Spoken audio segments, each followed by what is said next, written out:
যতটুকু সম্ভব হয়। দেখেন সব এগুলো কিন্তু এখন রাতে বাতাসের সাথে কিন্তু উঠতেছে আগুন আবার।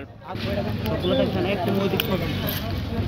এখন আছি রাঙ্গামাটির সাজেক ইউনিয়নত, অর্থাৎ যেটি সাজেক পর্যটন কেন্দ্র, সেই সাজেক পর্যটন কেন্দ্রের রুইলুই অংশে, যেটি হচ্ছে এই সময় অর্থাৎ সন্ধ্যার পর পর্যটকদের পদচারণায় মুখরিত থাকে।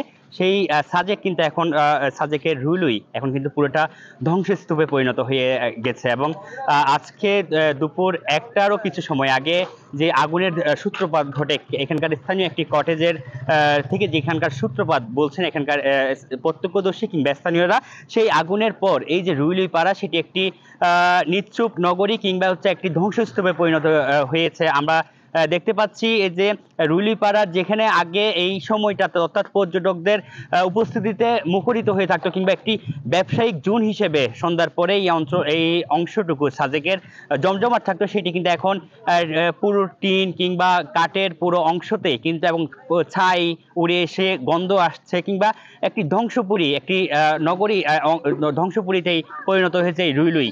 এবং এখানকার ব্যবসায়ীরা বলছেন যেহেতু সাজেকে আগুন লেগেছিল সে একটারও কিছু সময় আগে, এবং সেই আগুন নিয়ন্ত্রণ হয়েছে 5টার পর, এবং এখনো কিন্তু কিছু কিছু জায়গায় আমরা দেখতে পাচ্ছি যে আগুনের যে ফুলকি কিংবা আগুন কিছু একটু পর পর আগুন কিন্তু উকি দিচ্ছে এবং আগুন কিছু কিছু জায়গায় দেখা যাচ্ছে।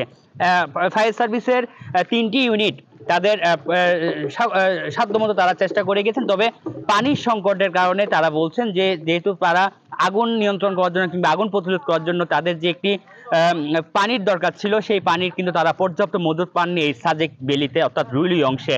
যেহেতু এখানকার আশপাশে তেমন কোনো পানির জলাশয় নেই কিংবা পানির উৎস নেই, সেখান থেকে তারা কিন্তু এই আগুন নির্বাপন করতে তারা কিন্তু খুব হিমশিম খেয়েছেন। এবং ব্যবসায়ীরা বলছেন এই সাজেকে যদি একটি স্থায়ীভাবে পানির উৎস থাকতো কিংবা একটি যদি ফায়ার স্টেশন থাকতো, তবে কিন্তু তারা এই ক্ষয়ক্ষতি অনেকটা কমাতে পারতেন। শুধুমাত্র আজকেই নয়, এর আগেও অনেকবার এখানে কিন্তু কটেজ যে আগুনের সূত্রপাত ঘটেছে কিংবা অনেকবার এখানে আগুন লেগেছে এবং ক্ষয়ক্ষতি হয়েছে। এবং আজকে যে আগুন, সেই আগুনে শতাধিক কোটি টাকার ক্ষতি হবে বলে এখানকার ব্যবসায়ীরা ধারণা করছেন। এবং বাঘাইছড়ি উপজেলার নির্বাহী কর্মকর্তা শিরিন আক্তার তিনি জানিয়েছেন 150-এরও অধিক ব্যবসা প্রতিষ্ঠান, কটেজ, রিসোর্ট এবং হচ্ছে এখানকার বসত বাড়ি আগুনে ক্ষয়ক্ষতি হয়েছে বলে তিনি জানিয়েছেন। তবে প্রাথমিকভাবে এটি বলল একটি তালিকা প্রণয়নের কাজ চলছে এবং এখানকার স্থানীয় প্রশাসন, পুলিশ, সেনাবাহিনী থেকে শুরু করে সবাইকে নিয়ে, অর্থাৎ যারা ক্ষতিগ্রস্ত হয়েছেন সবাইকে নিয়ে কিন্তু সেই তালিকা প্রণয়ন করার পরে কাজ চলমান রয়েছে বলে জানিয়েছেন।